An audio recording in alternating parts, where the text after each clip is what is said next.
Zephaniah, chapter 1. Matthew Henry's commentary on the whole Bible. An exposition, with practical observations, of the book of the prophet Zephaniah. Chapter 1. After the title of the book, verse 1, here is 1. A threatening of the destruction of Judah and Jerusalem, an utter destruction, by the Chaldeans, verses 2 to 4. 2. A charge against them for their gross sin, which provoked God to bring that destruction upon them, verses 5 and 6, and so he goes on in the rest of the chapter, setting both the judgments before them, that they might prevent them, or prepare for them, and the sins that destroy them, that they might judge themselves, and justify God in what was brought upon them. 1. They must hold their peace because they had greatly sinned, verses 7 to 9. But 2. They shall howl because the trouble will be great. The day of the Lord is near, and it will be a terrible day, verses 10 to 18.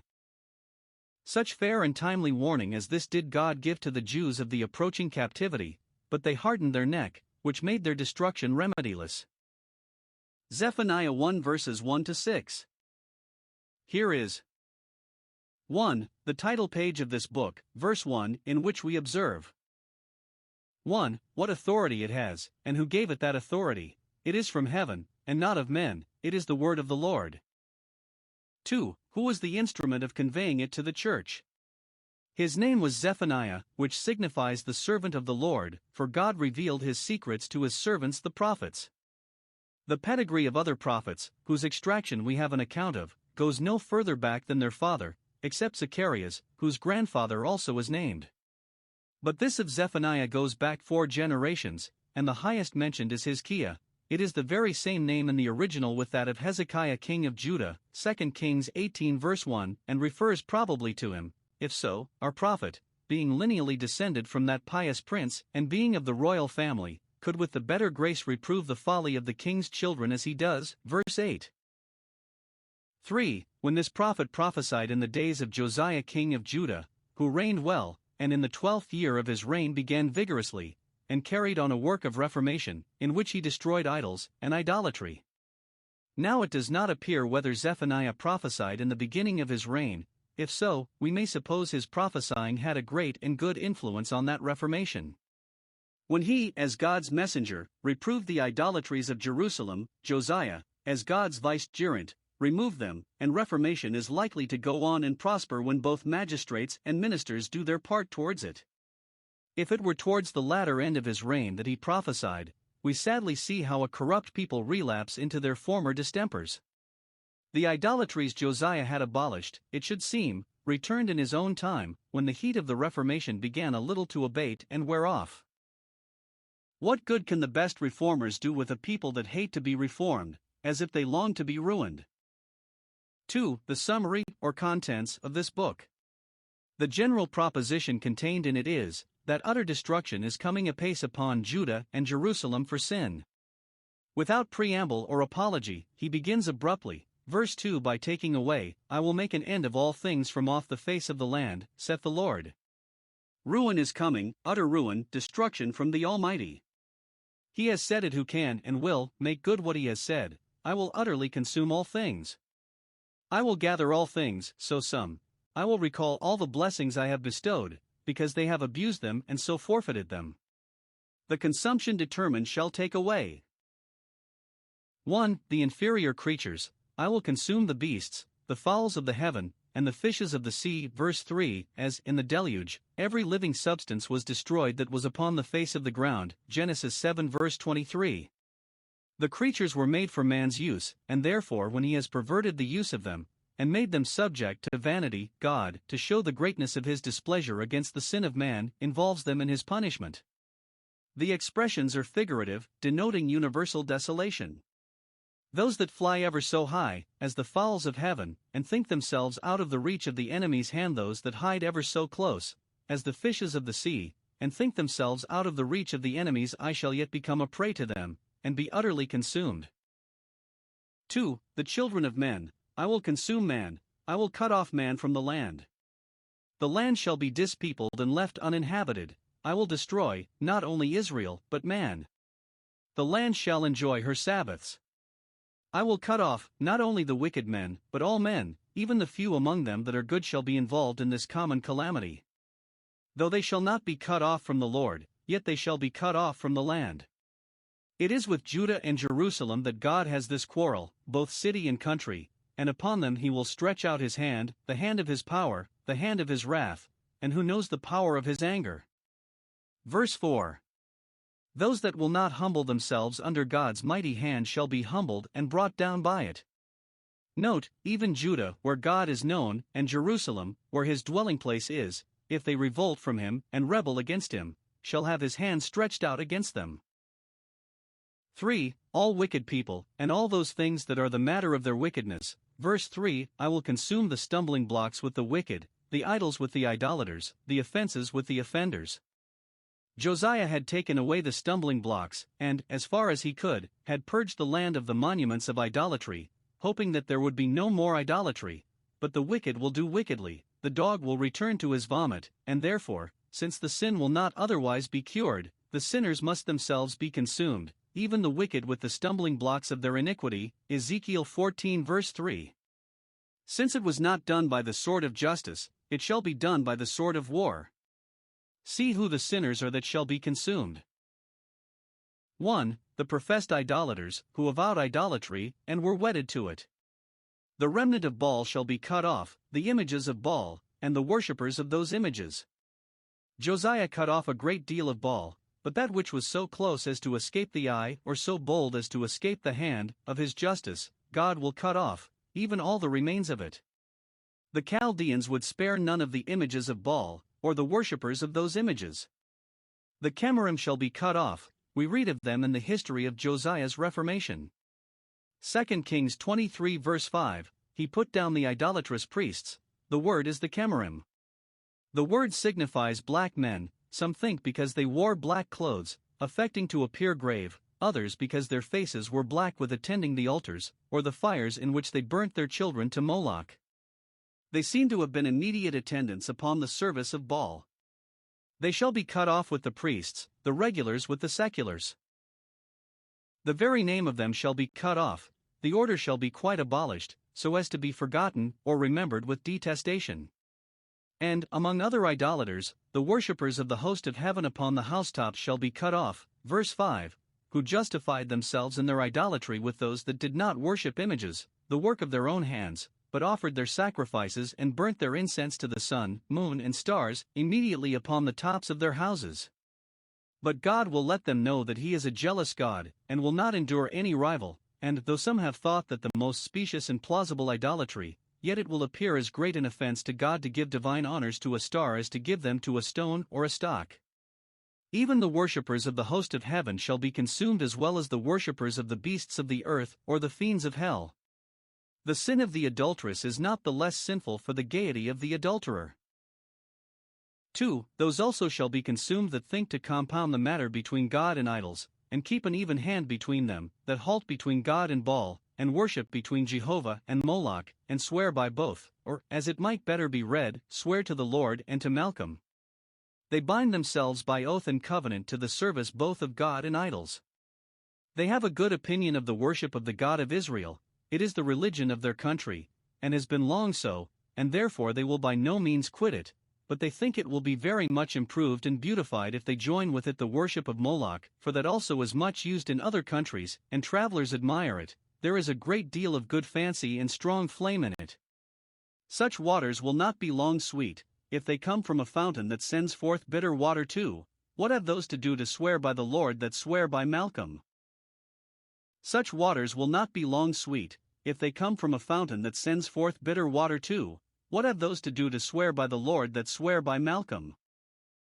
3. Those also shall be consumed that have apostatized from God, together with those that never gave up their names to him. Verse 6. I will cut off. 1. Those that are turned back from the Lord, that were well taught, and began well, that had given up their names to him, and set out at first in the worship of him, but have flown off, and turned aside, and fallen in with idolaters, and deserted those good ways of God which they were brought up in, and despised them. Those God will be sure to reckon with who are renegados from his service, who began in the spirit and ended in the flesh. they shall be treated as deserters, to whom no mercy is shown. 2. Those that have not sought the Lord, nor ever inquired for him, never made any profession of religion, and think to excuse themselves with that, shall find that this will not excuse them, nay, this is the thing laid to their charge. They are atheistical careless people, that live without God in the world, and those that do so are certainly unworthy to live upon God in the world. Zephaniah 1 verses 7 to 13. Notice is here given to Judah and Jerusalem that God is coming forth against them, and will be with them shortly. His presence, as a just avenger, his day, the day of his judgment and his wrath, are not far off. Verse 7. Those that improve not the presence of God with them as a father, but sin away that presence, may expect his presence with them as a judge, to call them to an account for the contempt put upon his grace. The day of the Lord will come. Men have their day now, when they take a liberty to do what they please, but God's day is at hand. It is here called his sacrifice, a sacrifice of his preparing, for the punishing of presumptuous sinners is a sacrifice to the justice of God, some reparation to his injured honor. Those that brought their offerings to other gods were themselves justly made victims to the true God. On a day of sacrifice great slaughter was made. So shall there be in Jerusalem. Men shall be killed up as fast as lambs for the altar, with as little regret, with as much pleasure. The slain of the Lord shall be many. On a day of sacrifice great feasts were made upon the sacrifices. So the inhabitants of Judah and Jerusalem shall be feasted upon by their enemies the Chaldeans. These are the guests God has prepared and invited to come and glut themselves their revenge with slaughter, and their covetousness with plunder. Now observe. 1. Who those are that are marked to be sacrificed, that shall be visited and punished in this day of reckoning, and what it is they shall be called to an account for. 1. The royal family, because of the dignity of their place, shall be first reckoned with for their pride, and vanity, and affectation. Verse 8. I will punish the princes, and the king's children, who think themselves accountable to God, and that, high as they are, he is above them. They shall be punished, and all such as, like them, are clothed with strange apparel, such as, in contempt of their own country, where, probably, it was the custom to go in a very plain dress, as became the seed of Jacob that plain man, affected to appear in the fashion of other nations and introduced their modes in apparel, studying to resemble those from whom God had appointed them, even in their clothes, industriously to distinguish themselves. The princes and the king's children scorned to wear any homemade stuffs, though God had provided them fine linen and silks, Ezekiel 16 verse 10, but they must send abroad to strange countries for their clothes, which would not please unless they were far-fetched and dear-bought, and even those of inferior rank affected to imitate the princes and the king's children. Pride in apparel is displeasing to God, and a symptom of the degeneracy of a people. 2. The noblemen, and their stewards and servants, come next to be reckoned with. Verse 9. In the same day will I punish those that leap on the threshold, a phrase, no doubt, well understood then, and which probably signified the invading of their neighbors' rights. Entering their houses by force and violence, and seizing their possessions, they leap on the threshold, as much as to say that the house is their own, and they will keep their hold of it, and, accordingly, they make all in it their own that they can lay their hands on, and so fill their masters' houses with goods gotten by violence and deceit, and with all the guilt thereby contracted. Nor shall it suffice them to say that the ill-gotten gains were not for themselves, but for their masters, and that what they did was by their order, for the obligations we lie under to keep God's commandments are prior and superior to the obligations we lie under to serve the interests of any master on earth.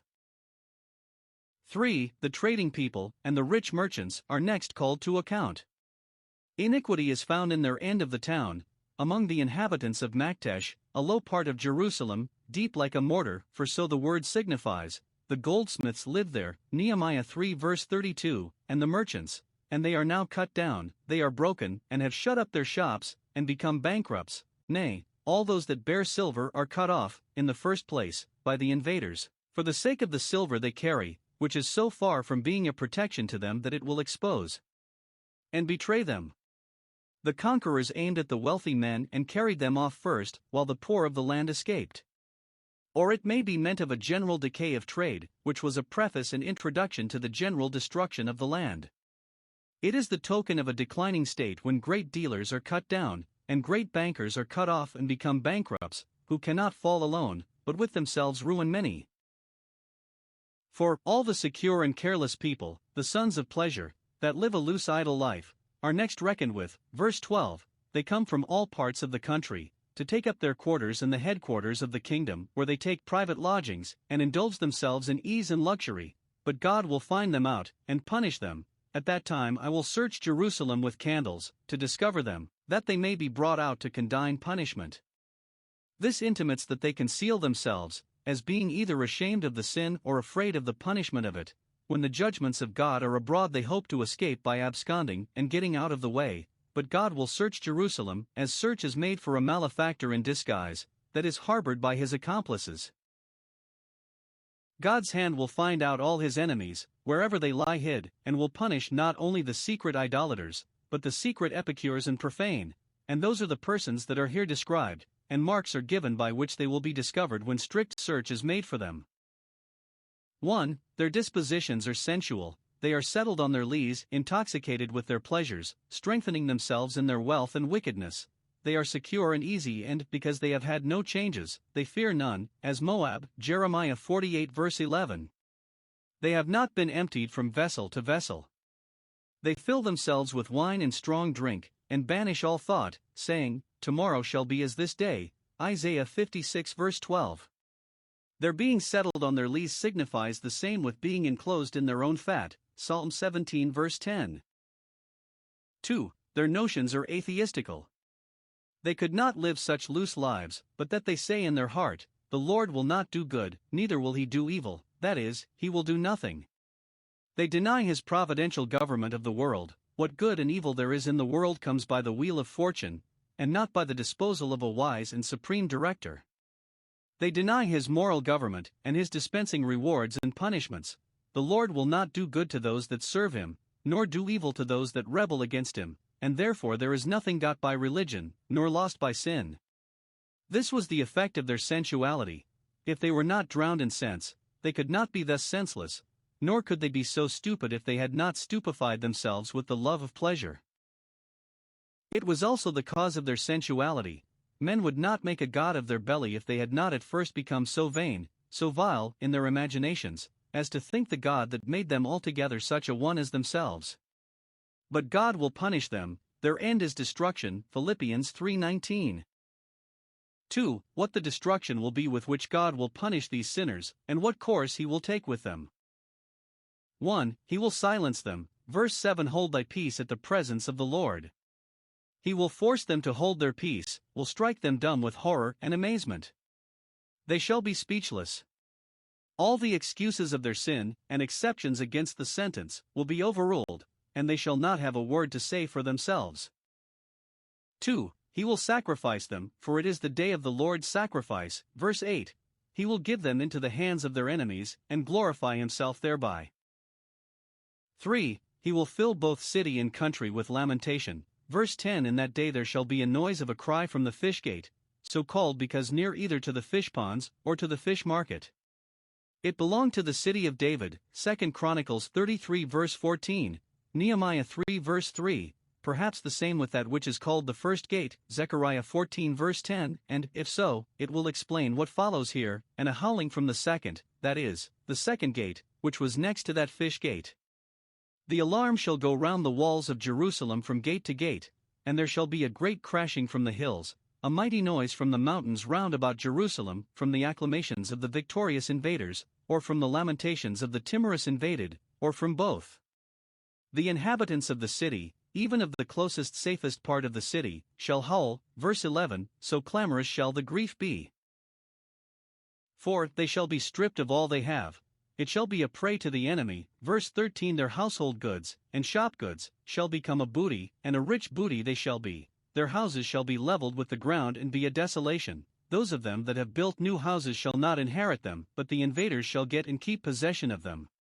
And the vineyards they have planted they shall not drink the wine of, but instead of having it for the relief of their friends that faint among them, they shall part with it for the animating of their foes that fight against them. Deuteronomy 28 verse 30.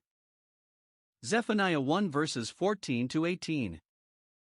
Nothing could be expressed with more spirit and life, nor in words more proper to startle and awaken a secure and careless people, than the warning here given to Judah and Jerusalem of the approaching destruction by the Chaldeans. That is enough to make the sinners in Zion tremble that it is the day of the Lord, the day in which he will manifest himself by taking vengeance on them. It is the great day of the Lord, a specimen of the day of judgment, a kind of doomsday, as the last destruction of Jerusalem by the Romans is represented to be in our Savior's prediction concerning it, Matthew 24 verse 27. 1. This day of the Lord is here spoken of as very near. The vision is not for a great while to come, as those imagine who put the evil day far from them. Those deceive themselves who look upon it as a thing at a distance, for it is near, it hastens greatly. The prophet gives the alarm like one that is in earnest, like one that awakens a family with the cry of fire. Fire. When it is at the next door that the danger is, it is near. It is near. And therefore it is high time to bestir yourselves, and do what you can for your own safety before it be too late. It is madness for those to slumber whose damnation slumbers not, and to linger when it hastens. 2. It is spoken of as a very dreadful day. The very voice of this day of the Lord, the noise of it, when it is coming, shall be so terrible as to make the mighty men cry their bitterly cry for fear as children do. It shall be a vexation to hear the report of it. In the last great day of the Lord the mighty men shall cry bitterly to rocks and mountains to shelter them, but in vain. Observe how emphatically the prophet speaks of this day approaching, verse 15. It is a day of wrath, God's wrath, wrath in perfection, wrath to the utmost. It will be a day of trouble and distress to the sinners, they shall be in pain, and shall see no ways of easing or helping themselves. The miseries of the damned are summed up, perhaps with reference to this, in the indignation and wrath of God, which are the cause, and the tribulation and anguish of the sinner's soul, which are the effect, Romans 2 verses 8 and 9. It will be a day of trouble and distress to the inhabitants, and a day of wasteness and desolation to the whole land. That fruitful land shall be turned into a wilderness. It shall be a day of darkness and gloominess, everything shall look dismal, and there shall not be the least gleam of comfort, or glimpse of hope. Look round, and it is all black. It is a day of clouds and thick darkness, there is not only nothing encouraging, but everything threatening, the thick clouds are big with storms and tempests. 3. It is spoken of as a destroying day, verses 16 and 17. It shall be destroying. 1. To places, even the strongest and best fortified, a day of the trumpet and alarm against the fenced cities, to break into them, and against the high towers, to bring them down, for what forts, what fences, can hold out against the wrath of God? 2. To persons, verse 17, I will bring distress upon men, the strongest and stoutest of men, their hearts and hands shall fail them, they shall walk like blind men, wandering endlessly, because they have sinned against the Lord. Note, those that walk as bad men will justly be left to walk as blind men, always in the dark, in doubt and danger, without any guide or comfort, and falling at length into the ditch. Because they have sinned against the Lord, he will deliver them into the hands of cruel enemies, that shall pour out their blood as dust, so profusely, and with as little regret, and their flesh shall be thrown as dung upon the dunghill. For the destruction of that day will be unavoidable and universal, verse 18. 1. There shall be no escaping it by ransom, neither their silver nor their gold, which they have hoarded up so covetously against the evil day, or which they have spent so prodigally to make friends for such a time, shall be able to deliver them in the day of the Lord's wrath. Another prophet borrowed these words from this, with reference to the same event, Ezekiel 7 verse 19. Note, riches profit not in the day of wrath, Proverbs 11 verse 4. Nay, riches exposed to the wrath of men, Ecclesiastes 5 verse 13, and riches abused to the wrath of God. 2. There shall be no escaping it by flight or concealment, for the whole land shall be devoured by the fire of his jealousy, and where then can a hiding place be found? See what the fire of God's jealousy is, and what the force of it. It will devour whole lands. How then can particular persons stand before it? He shall make riddance, a speedy riddance of all those that dwell in the land, as the husbandman, when he rids his ground, cuts up all the briars and thorns for the fire. Note, sometimes the judgments of God make riddance, even utter riddance, with sinful nations, a speedy riddance, their destruction is effected, is completed, in a little time. Let not sinners be laid asleep by the patience of God, for when the measure of their iniquity is full his justice will both overtake and overcome, will make quick work and thorough work.